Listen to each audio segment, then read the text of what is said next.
Welcome in to South Florida Daily. Happy Hump Day. Kate, how's your week going so far? It's good. Yeah? It's kind of going by quickly. You know, I'm looking at us and I feel like we could have dressed a little brighter today. I think so too. Yeah. Too muted. You It's know- summer. We need to bring some summer colors in here. Yeah, we do. And the perfect person to help us do that is Amanda Perna. She is a local Delray Beach-based designer, and we're going to have a full segment showcasing her and all her designs in just a few minutes. But first, It's time to go surfing with Gemma Curry with Little Wonders. Today I'm here with my little sister Ella, and we're at Mendia Boarding School with Billabong Surf Camps. And today we're gonna learn how to surf. Let's get to it. Yeah, bruh.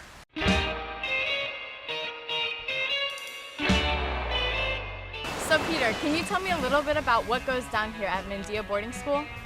In one sense, you know, Florida is known for having small waves, but for teaching kids, it's probably one of the best places. It's an incredible place to learn. When you're putting a kid on a wave for the first time, it's an incredible feeling. They're so excited, you can't help but be excited. This is my 6th year of doing Mendia Boarding School, and there's kids that are here from the first year, and that now I see surfing every day, and it's pretty cool feeling to see that they started here. Let's see how this goes.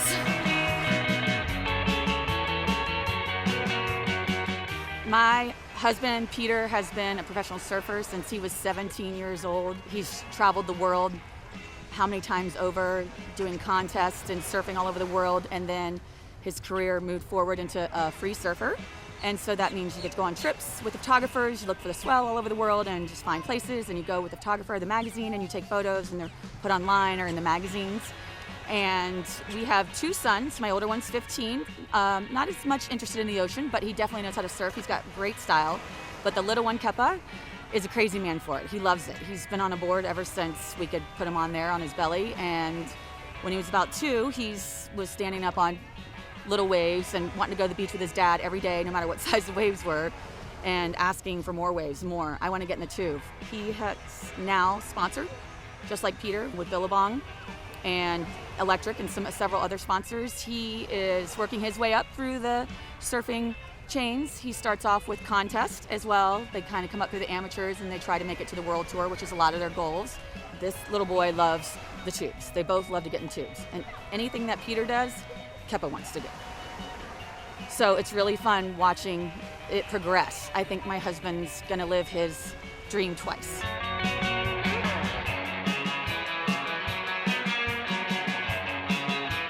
You watch them every day, the look on their faces when they stand up and they catch the wave, it makes it all worthwhile. That's what it's all about, riding and having fun.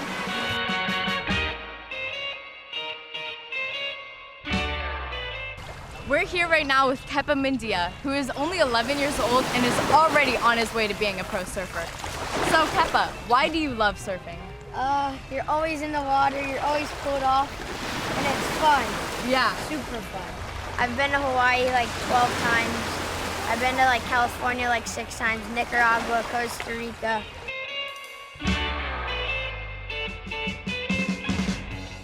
We try to ride waves as much as we can throughout the day, but sometimes in South Florida our waves are a little small, so we make obstacle courses with the boards and they jump off them, or they make boats out of them and they'll do flips. They entertain us with their music and their singing during lunch breaks. They never seem to be bored. They're always busy finding something. Kids have an amazing imagination. They are always teaching us new stuff and keeping us entertained. It's all about fun. That's my husband's thing from day one. He's like, it's all about fun, and if you're not having fun, then we're not doing something right. It's on these kind of waves and these kind of boards, it's just fun to be in the ocean and enjoy the sun and the sea and share it with all your friends.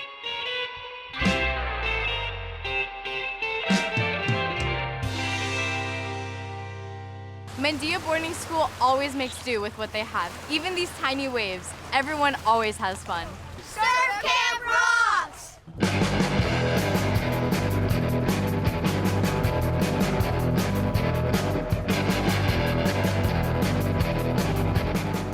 My daughter, Catherine, has been coming to this camp since she was 5 years old. It's the only camp that she's ever felt comfortable coming to. She battles anxiety. Any other camp we try one day and she wanted to come home. Peter is so patient and he takes his time with the kids They develop a healthy respect for the ocean. I remember as a parent, I was so nervous about her first day here. She was so little. And then I remember going home. I always bring my camera. And I looked at the pictures, and it was amazing how I watched my daughter's relationship with the ocean grow. She was so good with the waves, and Peter and his wife Allie, they're incredible. I think as a whole, the kids walk away and they understand that sometimes the ocean's rough, sometimes it's calm, and I think that they learn how to develop that respect for it so that when she's on her own, I don't have to worry. I know that she's been doing this since she was little, and she knows how safe it can be and how dangerous it can be. It's really, really rewarding to watch these kids who are somewhat apprehensive and some of them are just chargers, like get in the ocean and catch a wave. Looks on their faces are priceless. And every day, no matter what the conditions are, they're here with smiles on their faces and loving the ocean, asking to do more, pushing themselves. My husband and I and my younger son, Kepa, we're here every day with our counselors, and I'm the resident photographer. I take all the pictures and I share them on Facebook for the parents to see what their kids are doing, because you can't really go home and show what you've learned at surf camp in the living room. So I'm capturing all the moments, the smiles, the falls, the laughter, the friendships they make, capture it all and share it with the parents so they can see what their child is doing each and every day. You couldn't pick a better place to live than here in South Florida. The weather is always amazing. A lot of times have minimal waves, but when we have waves, Palm Beach County's got the best waves. And there's always something for the kids to surf on. It's just a lucky place to be and to be able to share this ocean with kids and families and let them experience what we have loved for so long and done for so long.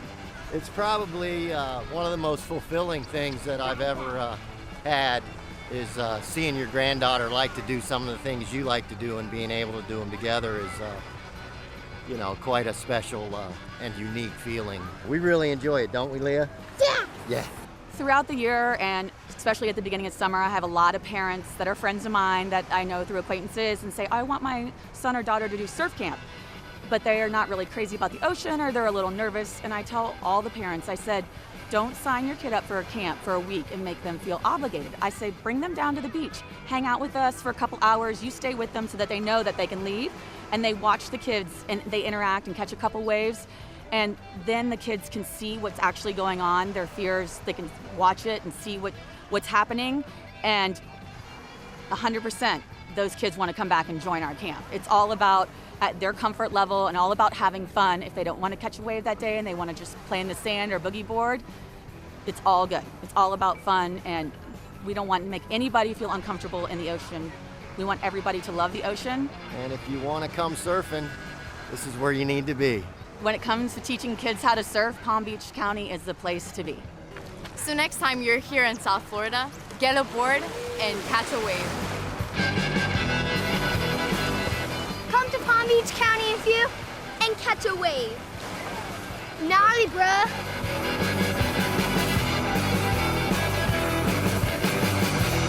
South Florida Daily is on the move with Palm Tran. Share why you love where you live on social media with the hashtag #LoveThePalmBeaches, and you can win a staycation. Learn more at thepalmbeaches.com/love. Hi, I'm Amanda Perna. I live and work here in beautiful Delray Beach, Florida. I love this town so much that I opened not one, but 2 businesses here. We are here at my favorite store in the whole wide world. I am a little biased. It's called A Little Wild, and I opened this store with my incredible business partner. Hi everyone, my name is Sky Dyer, and I was lucky enough to share in this venture, and it's been an amazing journey. And we have had a blast. We scour the planet to find really unique, special, colorful things for women and kids. So we are here at Dada in downtown Delray Beach. Every time we come here, the one thing I have to order are the dates. They are so good. This restaurant is amazing. We are still in Pineapple Grove, right off of Atlantic Ave, at one of my favorite places to hang out, the Ray Hotel. They have 3 different amazing restaurants. We are here at Rosewater on the rooftop. We're here for Golden Hour, their happy hour, which is incredible. So we are here at the Sandaway Discovery Center, one of my favorite places here in Delray Beach, which is in the Palm Beaches. It's one of our favorite places, and it's always so much fun for kids of all ages. And this is why I love the Palm Beaches.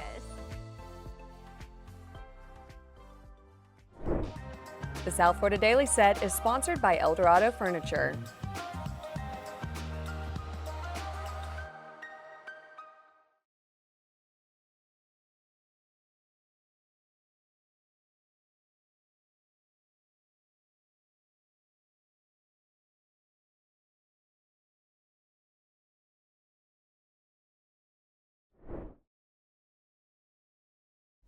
Welcome back into South Florida Daily. A few weeks ago, it was Miami Swim Week, and we got to not only interview some really cool designers, you can find all that footage on southfldaily.com, but Kate here also got to walk in a show at Miami Swim Week. I did. It was so much fun. I walked for Hunting Hugh. We got to talk to her, interview her, and you can learn a little bit about my experience right here. Been designing swimwear for probably 5 years now. I started because I worked as a property stylist for about 10 years in Australia, and I was taking photographs and printing them on artworks, and one of my clients was going to a wedding and he couldn't figure out his pocket square. So I looked at him and he was fixing his pocket square, and behind me was an artwork that I printed. And I thought that artwork would be perfect on a pocket square. So I went back to my design, my university days, and printmaking, and it's come full circle now. So printmaking, silks, and then 1 year I just needed a new pair of swimwear. So now I'm silk and swimwear. My inspiration for designs is everyday, travel, textures, what I feel is right on printed fabrics. The Icons of Sydney is a collection that I'm launching for Miami Swim Week. So it's my photos from a helicopter printed, so no doors. So I'm up there with the air, the movement of the helicopter, my stomach's nearly overturning, and so yeah, I'm hanging out the door, the adrenaline's pumping, taking photographs over Bondi Beach, Opera House, Sydney Harbour Bridge, printing them on Silk and Swim. And it's exciting to bring a little bit of Sydney to Miami. It's happening. We're here. Yeah, we're here. Any words of wisdom? No, I've never done this before. Oh God, it's not what you're supposed to say.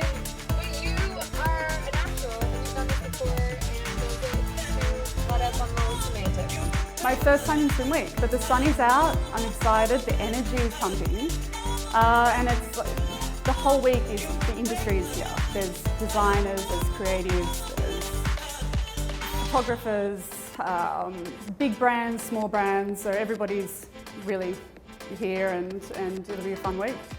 Just got my hair done, ready to go. Good work. Let's see. It looks so good. We are waiting to go through the walkthrough one more time. All swimwear is recycled plastic bottle fabric, and so we're a sustainable brand. I am backstage getting ready to walk for Hunting Hugh.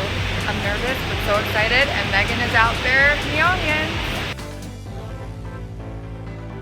So the wearable pictures, it's a memory. It's not just swimwear or not just silk, it's taking that momentum, the travel momentum from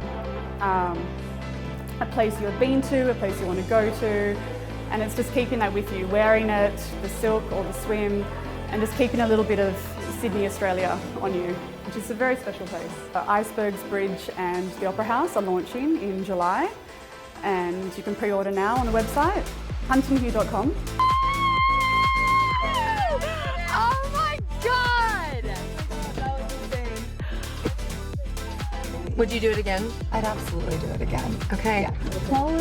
Pull me. Such a fun experience. I'm so thankful. Yeah, another great experience that I think you should do is dog ownership. I agree. Yeah, it's time for this week's Tales of Love. South Florida Daily is on the move with Palm Tran. Hi, I'm Summer Clark with Keller Williams. I'm here today at Justin Bartlett Animal Rescue with Janet and Oscar. Oscar's almost 2 years old. He's a Shepherd mix, and we want to tell you all about him today. Oscar came to us at 8 weeks old, so he has really lived in a shelter environment. So we would very, very much like for him to have a forever home. Even if you wanted to foster Oscar, you can see what a good boy he is, full grown. So please take a look at our website and look for Oscar. Go to justinbartlettanimalrescue.org and look for Oscar. Make sure you're following us on social, on Facebook, Instagram, and TikTok at South FL Daily. We post crazy things where you'll get to know us better. Yeah, we're hilarious. We are. We're so funny. At least we think we're funny. Yeah. You might think we're funny too. At South FL Daily, don't forget to give us a follow. Still so much more to come here on today's show, so stick around. It's not manatee season anymore, but we just love learning about those cute little creatures. So cute. They're so cute. Frank Licari is going to take us out on the town to learn about manatees in just a few minutes.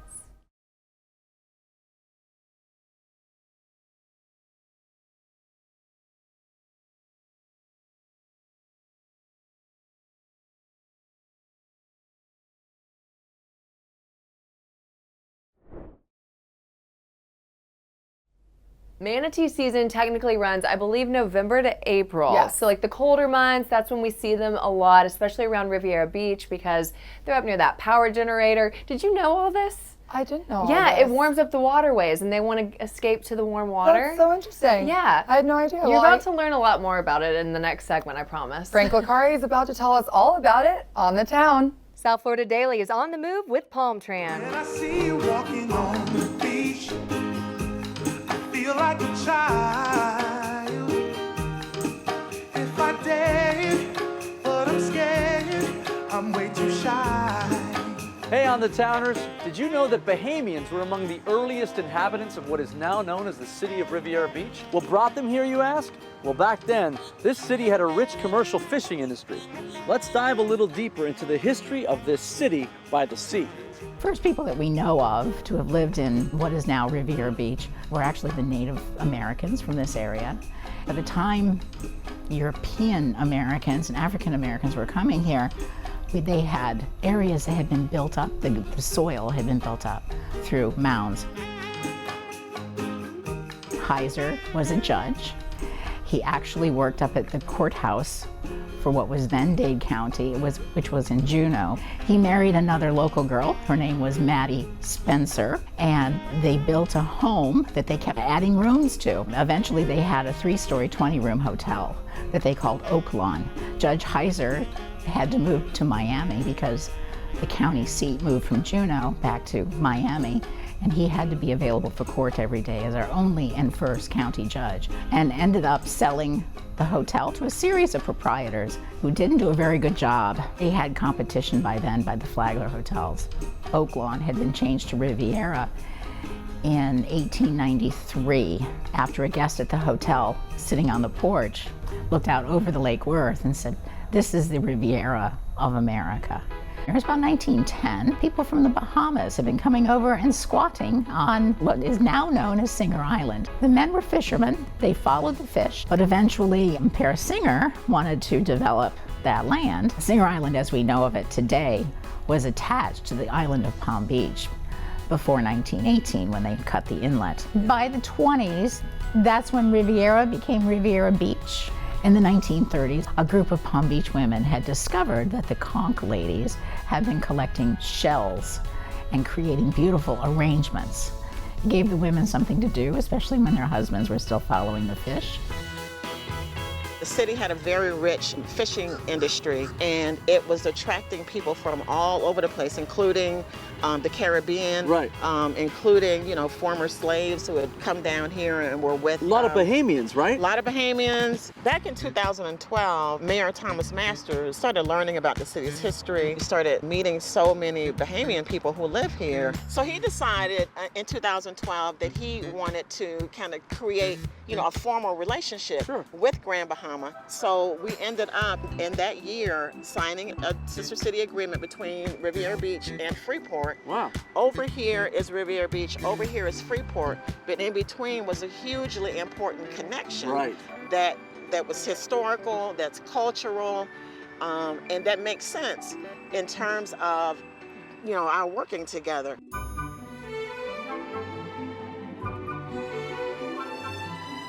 So you're gonna love this story. Back in the late 1400s, Columbus was sailing the Caribbean and he saw what he thought were 3 mermaids. and he was quoted as saying they're not half as beautiful as they are painted. But get this, what he was really seeing was not mermaids, they were manatees. But what he didn't know was that that was going to be the first written record of manatee sightings in North America. Huh?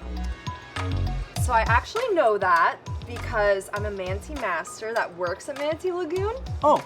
But I can take you inside to talk to Brittany to learn more about it. Yeah, great, sure. Okay. Sounds good. Manatee Lagoon is an eco-discovery center. We're located in Riviera Beach, Florida, along the beautiful Lake Worth Lagoon waterfront. So we have really awesome waterfront views here at our facility. We have a lot of fun things for families to come out and do. We have an interactive exhibit space. It has a lot of different interactive touch screens that kids can learn different things about manatees. And then we also have a lot of free programs for families to enjoy. So we have everything from adult yoga along the waterfront to Wait, what does adult yoga have to do with manatees? Yoga, wellness, Is it all mindfulness. wellness? Do they learn the manatee? Is that? They don't. You like that? You ever do that? But it's very relaxing, Right? yeah. This was developed for a purpose in the beginning, so tell me a little bit about, do we have the history of the manatee? You got that in your lexicon of knowledge? Yeah. So Manatee Lagoon is owned and operated by Florida Power and Light. Okay. And what we love to tell people here when people come visit our center is kind of the really unique relationship that manatees have with power plants. With energy, and electrical energy, yeah. We have a power plant next door. It's FPL's Next Generation Clean Energy Center, and that's what expels the warm water into the outflow area, and that's what keeps manatees coming back to our facility year after year during the winter months. Wow. Before this building was here, it was just an empty parking lot, and people would come and see the manatees. Just hang out, park the car, and look at manatees. Exactly. And when FPL decided to rebuild the power plant next door and modernize it, they decided to build this educational facility to not only allow for a safe viewing place for people to come, but also provide that educational aspect and kind of teach people more about how to protect them. If you're still craving cute creatures, then head over to Sailfish Marina and cruise along the shore with the Palm Beach Dolphin Tours. There you can get up close and personal with wild dolphins, sea turtles, and other marine life. Thanks for joining us here on South Florida Daily for this very special Wednesday edition. We're halfway through the week.